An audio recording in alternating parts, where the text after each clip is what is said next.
Well, welcome everybody to Freeman's Farm. As you know, stop number 6 on our tour road. Some of our tour stop names have changed with the new messaging system that we're using to create a more cohesive narrative for our tour. This one hasn't, though. This is still Freeman's Farm, although it had been called Balcarres Redoubt. We also called it Freeman's Farm because indeed this is where the Freemans had a farm, and I'll show you where those farm buildings were and what the area looked like. But just in general, what we'll do is we'll start here and then we'll walk around the pathway and almost in chronological order end up back here at the parking lot going clockwise around this pathway. And it's very convenient because we can do it and give the battle narrative in a chronological order. So I don't have to point too much to distant things that we've already passed. There'll be some of that, but not too much. So it was well laid out when they put this pathway down here. Insofar as the American War for Independence, the Revolutionary War, it began in 1775, and in 1776, we, the 13 colonies, declared independence from the Kingdom of Great Britain, right? Now we are the United States of America as of July 1776. It's very interesting. The nomenclature changed on a dime. Prior to July of 1776, call it the American Army, was calling itself the Army of the United Colonies. Afterward, as of, July of 1776, they started referring to it as the Army of the United States. So yes, this is a United States Army that the British forces are fighting against here at the battles of Saratoga. If you were to go up to any of those Americans and say, "You're a colonist," they'd probably slap you across the face. No, we're part of a new nation, the United States of America. We're no longer colonists, and we no longer live in colonies, we live in states. Of course, the whole point of the war is to try to legitimize our self-proclaimed independence in the eyes of the world, other nations, principally those in Europe, France, Spain, Prussia, Great Britain. They're the ones who are trying to stop us from becoming an independent nation, obviously. We had been their colonies, and so to us, we're a bunch of rebels. The British are here to what they called, quote, restore legitimate government. That's what they called it, because they saw us as rebels and they wanted to and needed to put down this unnatural rebellion against their authority. So in the year 1777, one of the plans that the British had was to have an army come out of Canada, a few hundred miles to the north of us, come right through here and capture the city of Albany. Now, Albany was not chosen as the destination for this British invasion force because it was a stronghold or a center of power or anything like that, but rather it was a very convenient midpoint between British-held Canada and British-held New York City. The British held Canada and New York City for most of the war. Certainly after 1777, they held it for the rest of the war. The war ended in 1783. And so the British thought that if they could have an army come out of Canada, capture Albany, that army would then be positioned to strike at other rebel locations as needed. For example, the British were thinking that maybe that British army out of Albany might strike in the Connecticut River Valley, or maybe they would join up with the British garrison in Rhode Island, or maybe they would attack Boston. They were actually floating a bunch of ideas. They would play it as needed. Once the British army captured Albany, that is. That has to happen first, right?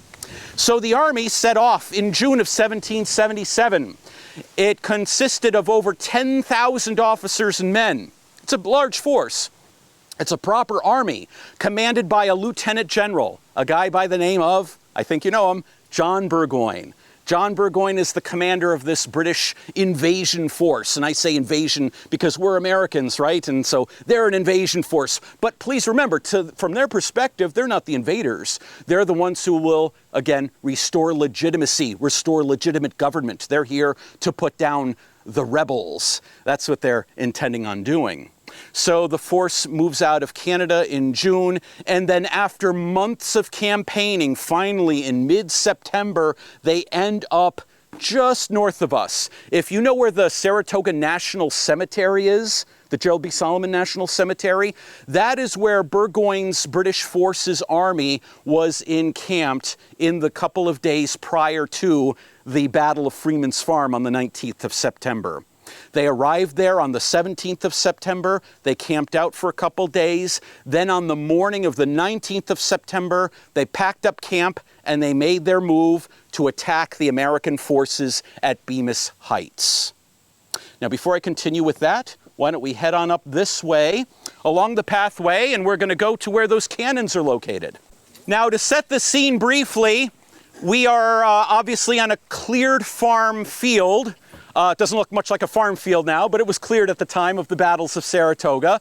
We call it John Freeman's farm because, of course, it was the farm that was leased by a guy named John Freeman. Like most people up here in upstate New York, John Freeman did not own the land that he lived on. Most people had to lease their land. They were tenant farmers. They were leasing from, you could call them the vestiges of the old Dutch patroon system. And these folks, very wealthy typically, owned a lot of land that they had inherited, much of which since the 17th century. And they were happy to lease out their land to people like John Freeman. And so John Freeman was leasing land here, 150 acres of land. The person he was leasing from was Philip Schuyler.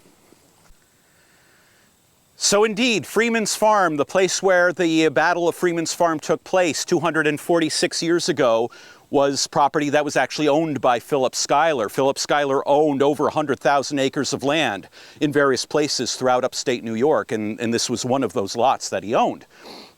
So as for John Freeman, he was married to a woman named Ethelana, and they had children, somewhere between 6 and 8 children. They lived here on the property where you see that tree. That's the area where their log cabin was located. They had a barn located over here, just before the land dips down into that slight ravine. They had a barn right there on this side of the hill, this side of the ravine. And they had at least one outbuilding on the extreme southern side of the farm. The farm was cleared by about 10 to 12 acres. So they were leasing 150 acres of land, but relatively little of it was actually cleared. The cultivation was occurring down on that open field down there that you see. That's where most of the cultivation was occurring. They had their lawn up here.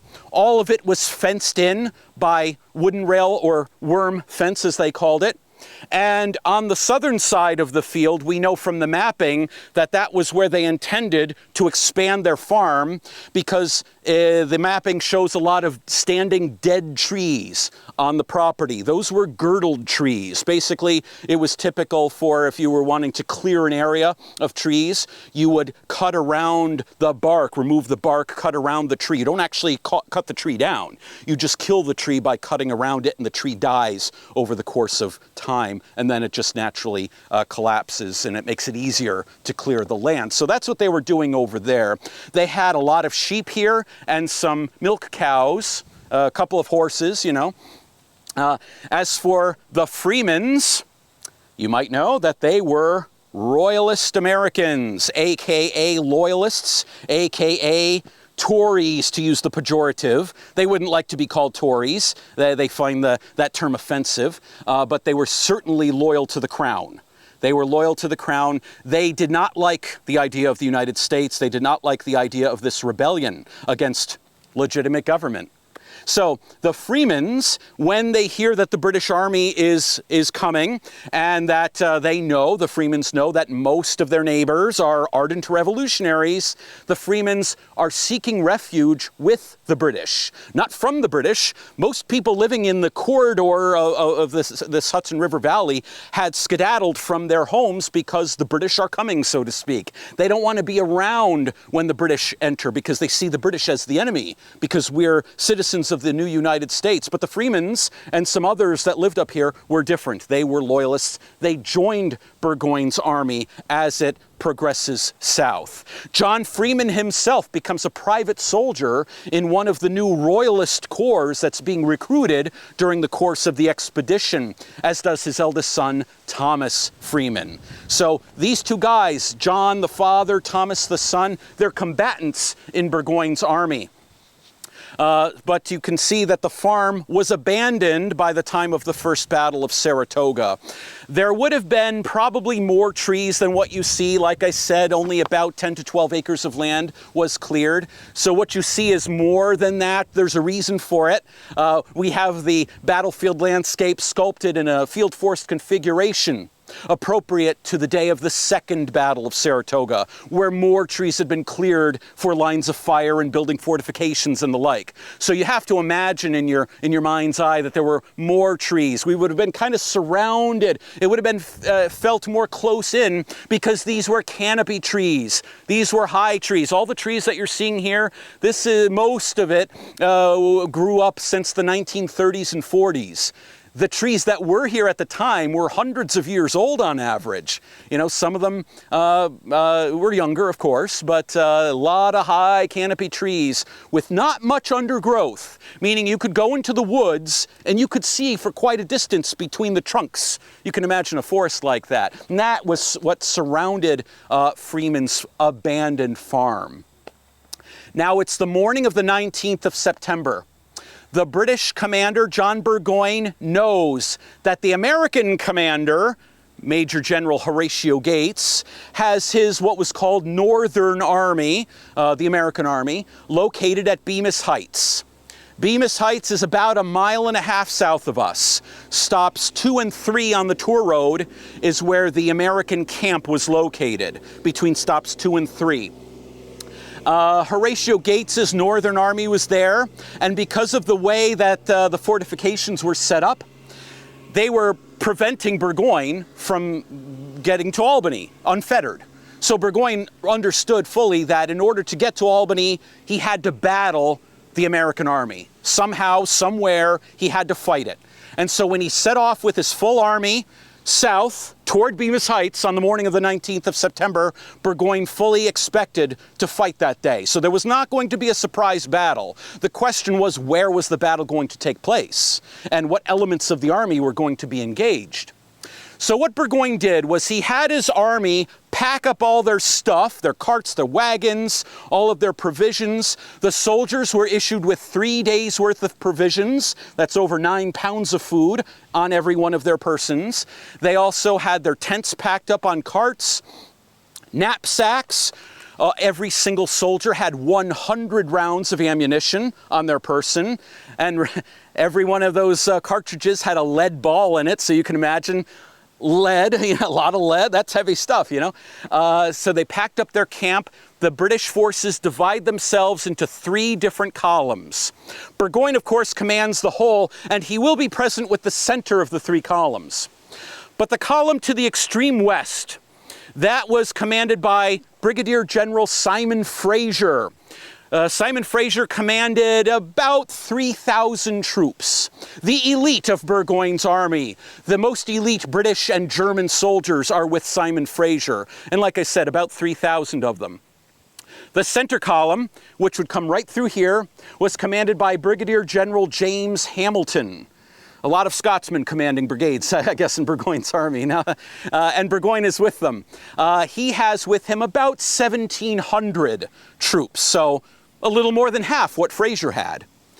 Then over on the extreme east, down by the river, marching along the river road south, was a column commanded by Major General Friedrich Riedesel. He is the commander of the German element of Burgoyne's army, and he's also the 3rd in command of Burgoyne's army fully. So he commands about 3,000 troops, about 3,000 combatant troops. There are actually more people with his column because he has all of the women, all of the children, all of the refugees, all of the non-combatant laborers and the like. They're down there as well. But insofar as combatant forces, he's got about 3,000.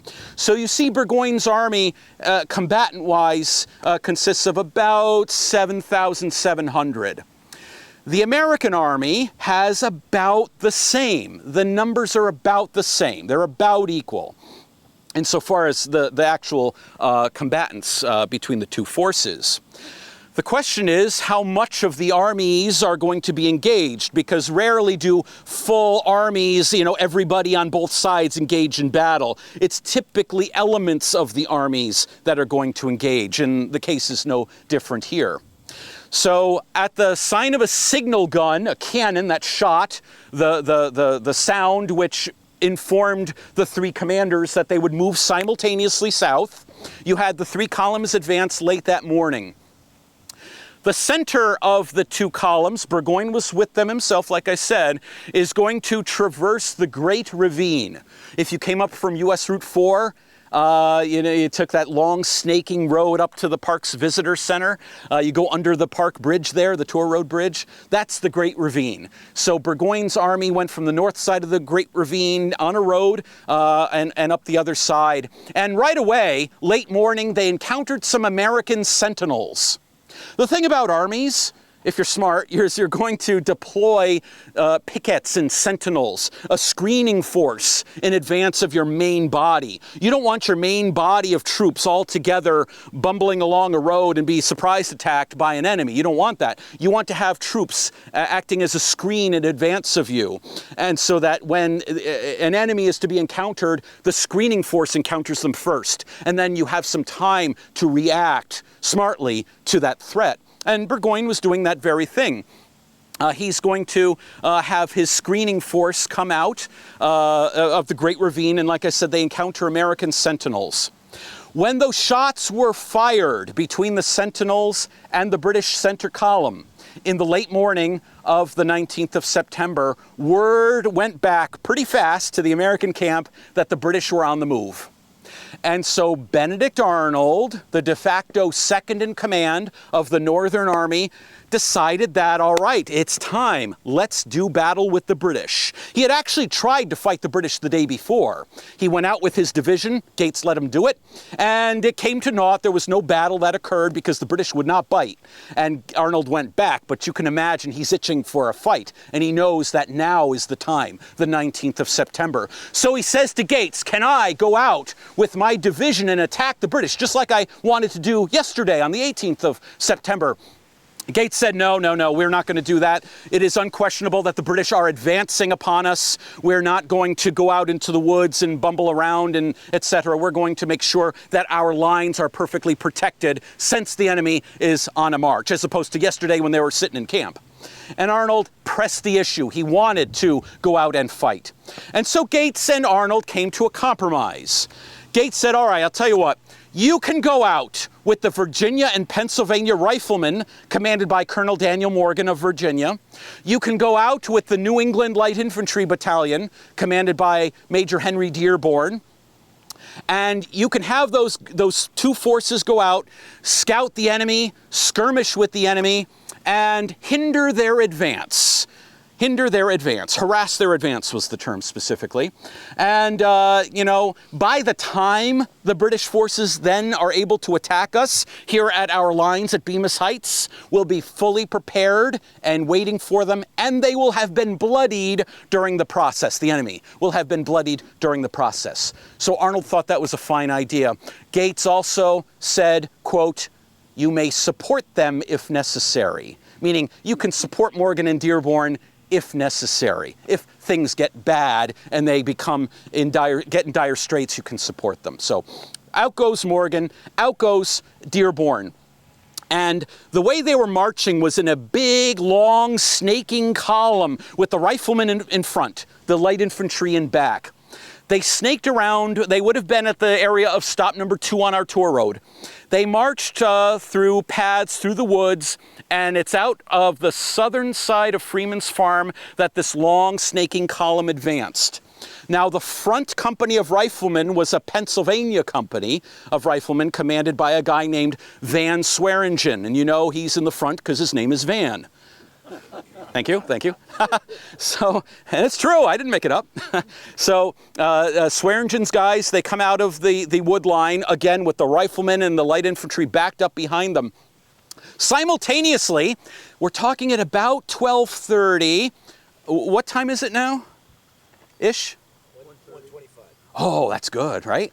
Daylight savings time. So it would have been about this time, literally 246 years ago, right now, literally. I mean, they don't have precise timekeeping in battle, unfortunately, but sometime right now, literally 246 years ago, you had the two sides make their first initial contact here at Freeman's farm. Swearingen's riflemen come up. The picket from the center column, that's about 100 guys, redcoats. They're going to come out of the wood line and shots are exchanged. The British fire first, but the riflemen are too far distant and the bullets don't really have much of an effect at all. The riflemen rush forward with their rifles. They can shoot far more accurately and at greater distance, and they're going to cut down a lot of the redcoats in the picket, including Major Forbes, the commander of the picket, who's wounded. Not killed, but wounded. And so the British are going to just panic and flee. They run back into the woods right there, right through the woods. Now, at this point, the riflemen are so elated at the retreating British that they chase them down, unfortunately, because Simon Fraser, with his elite troops, had heard the firing going on and immediately sent in reinforcements of light troops with a cannon exactly like that one right there. You see that light 3-pounder. A cannon and some couple hundred light troops to try to support the center column. And they outflanked Swearingen's guys. Swearingen's guys were just completely taken aback by being outflanked, and they're going to scatter to the four winds. And this scattering panics the entire line of riflemen who are still arriving on Freeman's farm. The light infantry hadn't even gotten to the Freeman farm yet. They were still way in the back. And so Morgan's guys are just going to flee, and they're going to break, and they're going to run into the woods on the south side of the field. As for Swearingen, the captain of the forward company, he's captured by Fraser's men. He's even brought to Fraser for interrogation. So he's a prisoner of war, this captain of riflemen, because his guys had extended themselves too far beyond the support of the main body of riflemen. So the British, right now, they have the advantage, but the battle has only begun. Somewhere, and this is difficult, sometimes history, the documents don't give us all the information we would like to have or need, but sometime at some point later, the entire center column advances onto Freeman's farm proper. Now, ultimately what they did, the center column, was they had their 3 British redcoat regiments. You had over here the 21st Regiment of Foot, Burgoyne's only Royal Infantry Regiment, a regiment based out of Scotland. Then in the center, you had the 62nd Regiment of Foot, which was a majority, it's going to sound weird, but Irish and German regiment. There were a lot of Irishmen and Germans in the ranks, and some British as well. And then over there on the farm field, the 20th Regiment of Foot, a mostly English corps. So a lot of representation of various nationalities here in the British ranks. They had 4 6-pounders. It's hard to see, but there's a 6-pounder behind the shrubbery over there, and there should be some 6-pounders on the south side of the farm when we go there. But they had 4 of those, split up into 2 pair. 2 pair with the 62nd Regiment in the middle, and 2 pair over there with the non-Highland Scottish-based 21st Regiment of Foot. And Burgoyne instructed all of his troops to take off their knapsacks, take off the haversacks, which keep that food, almost 10 pounds worth of food. Take those off. Divest yourself of all of this heavy burden, because the battle that's forthcoming, you don't want to be bogged down with a bunch of camp equipage and stuff like that. So if you think of like battle in the Revolutionary War, like there's that famous Howard Pyle painting of the British marching up Bunker Hill, Breed's Hill, right? I love the painting. It's a great painting, but they're doing it with knapsacks and everything. No, that's not really how battle takes place. I'm not saying it never takes place like that, but certainly didn't happen there, and it did not happen here either at the battles of Freeman's Farm. The British had divested themselves of all that baggage, that encumbrance. They're ready to go into the fight, unhindered, unfettered, with heavy equipment, despite what the stereotypes might want to tell us of the stupid British soldier. They were not stupid. They were, in fact, pretty well trained for the forthcoming fight. The trick is, though, these guys, officers included in this force that was here, did not have a lot of experience. In fact, for 2 of the 3 battalion commanders, they had never commanded a battalion in battle in their lives. The brigadier general commanding had never commanded a brigade in battle in his life. General Burgoyne had never commanded an army in battle in his life. This was a first for a lot of these guys. And that's not just the top, that's the bottoms too. You know, the guys, the soldiers. Most of them had never been in combat before in their lives. Well trained? Yes.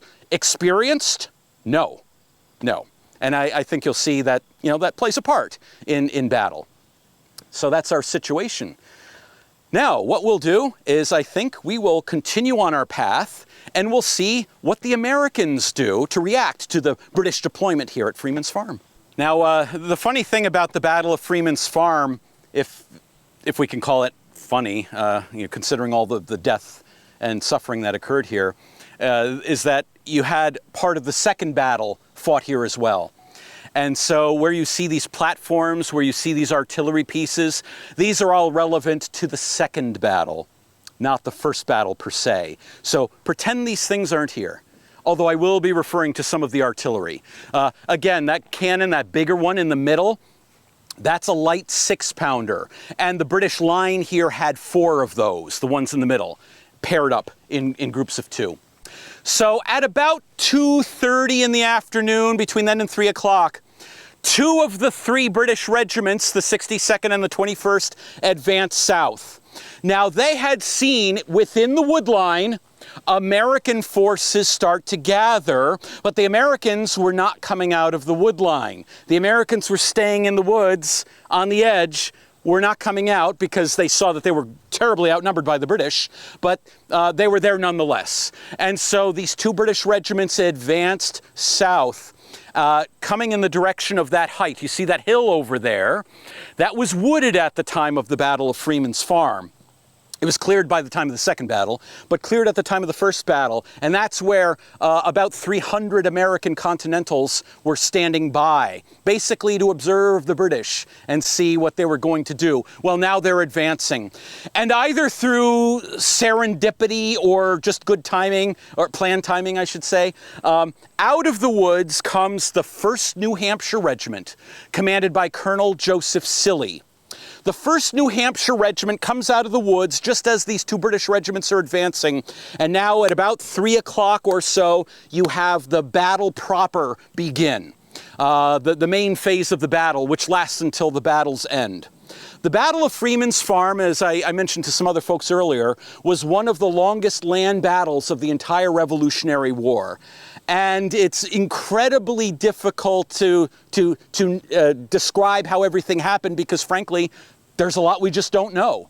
I think it was the Duke of Wellington years later, in the 19th century, right, fought Napoleon. He said that in order to describe a battle, to try to describe a battle is like trying to describe a minuet.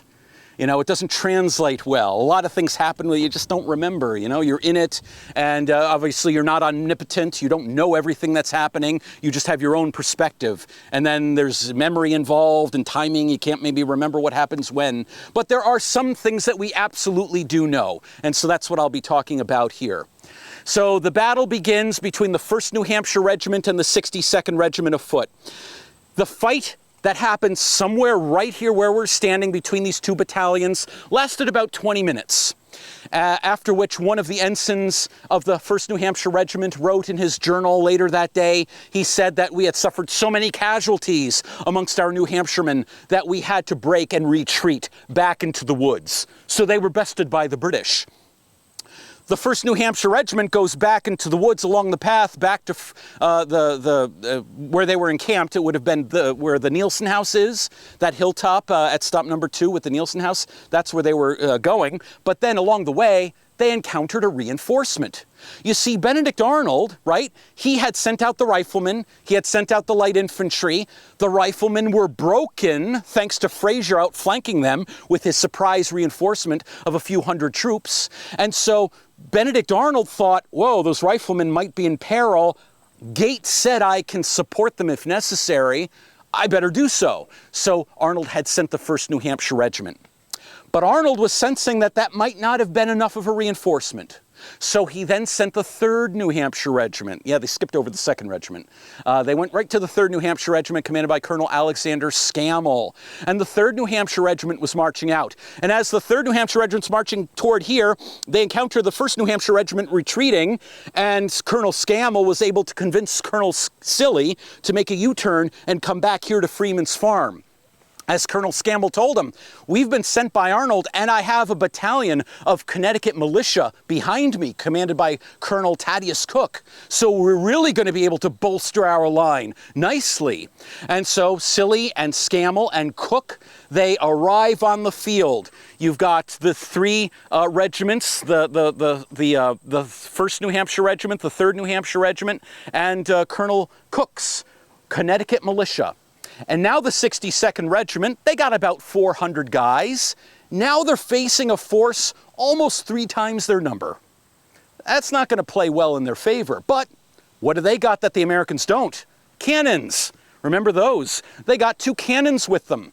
So the British Royal Artillerymen, what they're going to do is they're going to fire their cannons out at the American lines. Now the Americans are going to receive a couple of these shots, but they're very quickly going to go into the wood line, and they're going to take station behind the trees. According to one Royal Artillery officer later after the battle, he writes saying that their artillery fire often had no effect except amongst the limbs of trees. That's what he said, because the Americans smartly used the tree line for cover. As for the projectiles that the British were using from their cannons, yes, they would fire solid iron balls, but they also had what was called case shot. Imagine like a tin can full of little tiny cannonballs about 3/4 of an inch in diameter, all loose. So it's like canister shot, except not with musket balls, but rather small little cannonballs. Again, 3/4 of an inch in diameter. That's what you'd shoot out of a 6-pounder. And those things, those shots are spraying iron projectiles into the woods. But again, the Americans, yes, of course, some Americans will be hit by these, but the trees are giving them good cover. However, the Americans from the tree line are able to shoot out at the more or less open field. Yeah, you had girdled trees all over the place, but it's not like it's a forest with big tree trunks blocking projectiles. So the British are the ones that are really getting bested here as this firefight happens. And so what do the British do? They're going to go into the woods. Now, despite what the stereotypes tell us, the British were actually trained by this point to fight in the woods. Again, no experience with this army, this particular army that Burgoyne had under his command. The troops fighting here were not particularly experienced, neither were their officers, but they had training at what they called treeing. That's what they called it. In other words, the command would be to tree, and the soldiers would split up in pairs like firing teams, and they would rush to the nearest tree and get behind the trees and kind of use the trees for cover like the Americans were doing. And so the British did this very thing. What did the Americans do? The Americans fall back deeper into the woods. It really helps keeping you more out of the line of fire from that artillery. So the British, they're going to go deeper into the woods to chase the Americans down. If you remember how many numbers we're dealing with for both sides, you might see that there's a problem with this tactic. The tactic's fine, but the imbalance of the two sides is going to mean that the Americans have the upper hand because they had almost 3 times the number of soldiers that they were fighting against in the woods. So the Americans draw the British in, the British chase from tree to tree, right? And then the Americans turn the tables. The Americans then are going to chase the British out of the woods. According to one British officer, he wrote later saying that those who had been most forward in their advance were the first to fall. He's talking about his own British soldiers. And so the British are going to tumble out of the tree line, and the Americans are going to go right up to that tree line and fire at the British here out in the open. And of course, many British soldiers are going to fall as casualties from this. The battle goes like this, according to one eyewitness, 6 times. Back and forth during the course of the afternoon of the 19th of September. 6 times the British try their best to go into the woods to flush out the Americans, and they can't, simply because of the lack of a good force-to-space ratio. But Arnold isn't done. He sends in the 2nd New Hampshire Regiment, and although Cook's Battalion of Connecticut Militia has taken on so many casualties, they have to retreat. They are, in fact, replaced by a reinforcement of Massachusetts Continentals that Arnold had brought to the field. Now, Arnold himself is not like here on a horse commanding or charging at the enemy with sword drawn. He's not here physically, but he is between the camp and the battlefield. He's using his mounted aides and a cavalry unit of Connecticut militia, which has the moniker of Arnold's horse. They're riding back and forth between the front lines and him to give him intelligence, to give him information about what's going on. And so Arnold can then make good decisions based upon their observations. Although Arnold does come out a couple times to see the battle himself take place, but he is never actually physically in the fight. So he is not personally in danger at any time in this battle of Freeman's Farm. I think you know in the second battle the case is quite different, but not in the first battle. So this back and forth rages on throughout the day. As for other elements of the army, I talked about that other regiment, the 21st Regiment of Foot. They got engaged as well with some other reinforcements that Arnold had sent kind of more to the west, specifically the Rest of Poor's Brigade. That would be the 2nd and 4th New York Regiments, another battalion of Connecticut militia commanded by Colonel Jonathan Latimer, and then all of Leonard's brigade. They're going to go after Fraser's column. And so you have a lot of fighting occurring to the west of here in woods and in another farm field called the Marshall Farm, which was like a next door farm to here. But the amount of fighting, the amount of casualties, the amount of time engaged paled in comparison to what was happening here throughout hours and hours of the afternoon of the 19th of September. So what we'll do now is we'll go right to where that truck is. So we had talked about the main kind of fighting that was occurring over the course of hours throughout the afternoon of the 19th of September in 1777. And I briefly talked about the fighting that was going on in the woods and the fields to our west. But now it's time to turn our attention to the east. You'll remember I mentioned that there was a British regiment down there on the cultivated open ground, the 20th Regiment of Foot. They're stationed out there, and they're not really engaged so much for much of the early parts of the battle that were taking place up here on the hill and to the areas west of here. However, unfortunately for them, they're about to be engaged because they start getting shot at by riflemen. The riflemen are back. Remember Daniel Morgan's Corps of Riflemen? They had been scattered early in the combat. Well, Morgan was able to get his men back together. He commands about 400 riflemen. They're from Virginia, Pennsylvania, with a peppering of Marylanders, and it's a cohesive battalion of about 400 Continental soldiers. They were specifically selected, drawn out of their parent regiments because of their rifle prowess and sobriety. It's a thing. It was there in the order. So they're formed in the woods. According to one account, the guy who wrote about it mentioned that Morgan's scattered men were about half a mile south of the woodline on the south side of Freeman's Farm. So you can imagine them about a half a mile south of that woodline. They're finally together, and then at some point in the battle, they are going to march through the woods, and over into this area here. In the woods. So they're in the woods. You wouldn't be able to see them if they were here today. Oh, I guess you could because there were canopy trees that we're talking about. But if they were here right now, you wouldn't be able to see them because of all the shrubbery. So because the British had advanced so far south, particularly the 62nd Regiment and that 21st Regiment, the riflemen were north of them. The riflemen, some of them noticed that they could take shots at the backs of the Royal Artillerymen and some of the British Redcoats that were fighting against the New Hampshire Continentals and the Connecticut Militia. And so the 20th Regiment, they start getting shot at as well from the riflemen. And so Lieutenant Colonel Lind, a guy again who's never commanded a battalion in battle in his life, he is going to order his battalion, about 400 officers and men, to Morgan's 400, so the numbers are about equal, right? They go into the woods. Now, I wish we could have this as part of our tour, but if we were to go down there, you'd see it for yourself because it's still there to this day. You go into the woods, and there is a very deep ravine. You wouldn't think it because it looks like a happy kind of flat wood, like, you know, with no crevices and ravines. Oh, but there is. There's a couple of successive ravines in the woods. And they were, let's say, parallel. They ran parallel, these ravines, to the 20th Regiment of Foot advance. So the 20th Regiment's advancing south like this, and these ravines are in the woods in that same direction, right? So in other words, every single officer and soldier, in order to get at the riflemen, of course the riflemen are south of the ravines, the 20th Regiment would have to go into the ravines. And it just so happens that they tried, and if you were to go there, you'd see how deep they are. It's ridiculous. They're you know, I don't know, 10, no, maybe, let's say 8, 9 feet deep, these ravines.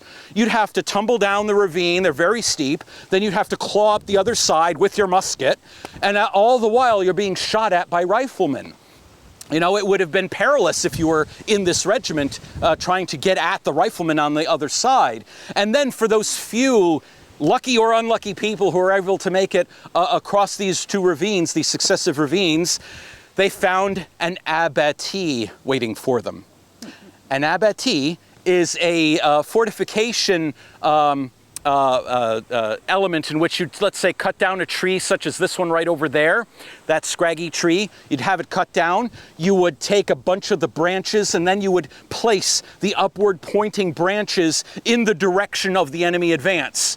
So you can get up these two ravines all you want, but then you're going to encounter just this mess of brush, tree branches and everything. And it's not like you're going to be impaled on these branches, but you have to get through them as best you can to just get at the riflemen, who of course are shooting at you. They're from behind trees. They're up in the trees as well. And so the 20th Regiment doesn't have a chance. They're going to withdraw out of the woods. They get back onto their field. It doesn't seem that they tried it a second time. And as the course of the battle wore on, they were redeployed to fight up here on the hilltop to support the 62nd Regiment. The 20th Regiment of Foot was eviscerated for their attempt to attack the riflemen. They really paid for it dearly, quite dearly. So it's at the end of the day. It's approaching 7 o'clock. The battle looks like it's going to be in the Americans' favor, our favor, right? It looks like we are going to be victorious because clearly, just by a visual, observation, we find that the British Redcoats have way more casualties than our own troops. But who gets reinforcements? That's the question. Both sides tried to get reinforcements. Benedict Arnold wanted more. So he went back to camp. He goes to Gates, who's in camp, directing things from the camp, directing the defenses, which don't come under attack during the battle. And so Arnold says to Gates, we don't know the exact quote, but we know that according to one eyewitness who wrote about it shortly thereafter, Arnold applied for reinforcements from Gates. And Gates said, no, I will send no more. As it was, Arnold had sent every single one of his own troops. Arnold commands half of the army present at Bemis Heights, a little less than half of the army present at Bemis Heights. He sent every single one of them that he could. He now was asking Horatio Gates if he could send some of the troops under his direct command, Gates's command. Gates says no. According to the guy who was standing right there, he said that Arnold pressed a second time for reinforcements. He was determined to get help for his troops that were winning the battle. They just needed that extra push. And Gates said no and drew out his sword on Arnold and said that he, this is in the third person, that he, meaning Gates, is the commander of the army and would be obeyed as such. That put an end to the question of reinforcements for Arnold. No reinforcements would be forthcoming for Arnold and the troops fighting here in the battle. But what about the British? Do they have that kind of problem? Well, I guess this is where the advantage of having the commander of the army, General Burgoyne, on the field comes into play, because he doesn't have to ask anybody for reinforcements. He's going to make them come. So he is going to send a fast rider down to the Hudson River, and he is going to relay a message for General Riedesel, and he's going to say, hey, from Burgoyne, the message is, hey, Riedesel, secure everything down by the river, all the boats, the provisions, the women and children, everything, make sure everything's safe, and bring up as many troops as you can to Freeman's farm immediately. We need to bulk up our line to fight the rebels and win this battle. And that's exactly what Riedesel does. Actually, Riedesel, he had been already staging for such an opportunity. He had already prepared much of this in advance in anticipation of a potential request for reinforcements, because he knew that this battle was going on all afternoon, and the battle was pretty stationary. You know, it's not like the battle was heading on south and, you know, with the British victories after victories, and then the battle's going on south of here at the Bemis Heights camp. No, the battle is stationary here, which cannot be good for the British forces, Riedesel's thinking. And so he's like staging his forces for a potential reinforcement, and here comes the time. Now it's time for that reinforcement. And so here they come, somewhere between 7 and 7:30, about 750 German soldiers, Braunschweigers and Hessians, proper Hessians from Hessen-Hanau. They're going to come upon the field on the eastern side of the clearing. 700 infantrymen are immediately from there sent into the woods to traverse those ravines and outflank the riflemen. The riflemen were not in the area where the Germans were traversing, so now you had Germans through the woods coming at the flank of the riflemen. The riflemen had no choice but to retreat. It's getting to be night. The riflemen are running low on ammunition. Now they're being outflanked by approaching twice their number. The riflemen had to retreat. As for the Hessians, they got some cannons with them, 2 of those 6-pounders, just like you saw over there, that one in the middle, the bigger one. They have 2 of those. Now they got fresh cannons with more ammunition. They bring up, they drag up by manpower. They don't actually have the horses do this, because the first casualties of battle are horses. They don't want to have that happen here. So they're going to drag up the cannons up the hilltop after they've detached the horses. They drag them up to this very hilltop, the southern height, and they're going to shoot their cannons at the Americans, who were then had been starting to advance, but then melted back into the darkened woods. It was late in the day. The battle had ended. The battle was over, and the British forces were victorious. General Fraser and his column had been fighting against Americans over to the west of us. They were not here. They were fighting Americans over to the west of us, and they beat the Americans there too. The American forces all went back to their camp. So by the rules of war, you win a battle if you hold the field of battle. So like Bunker Hill, the British won the Battle of Bunker Hill in June of 1775, right? They won the battle, but they lost way more than the Americans did in that battle. What about here in the Battle of Freeman's Farm? The British won the Battle of Freeman's Farm because they held the field. But what about casualties? Well, the British forces suffered 550 killed and or wounded. And many of those wounded were mortally wounded. They died of their wounds.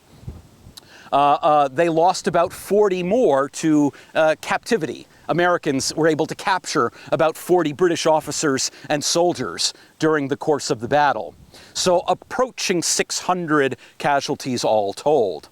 For the Americans, they lost 300 killed and or wounded, and another 20 were in the hands of the British as prisoners of war. It's the British who had the task of burying all of the dead from the Battle of Freeman's Farm, friend and foe alike.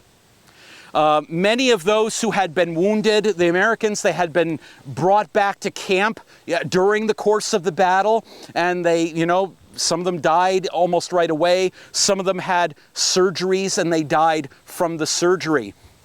This monument here, if you want to take a look, is a monument to a captain of the Connecticut Militia, Cook's Regiment. Remember that Connecticut Militia reinforcement that came up early in the battle and fought in that tree line right over there? Thaddeus Cook. He was from Connecticut, and he was very severely wounded. According to various accounts, a cannon, like a piece of case shot, again that 3/4 of an inch ball, a piece of case shot hit his leg and short right off. And he was wounded. He wasn't killed, but he was brought back to camp, and they operated on him, you know, further amputations, but he died. Sometime later. He died at the camp at Bemis Heights, where he's still buried to this day, near where the hospital was, which is just south of stop number 2.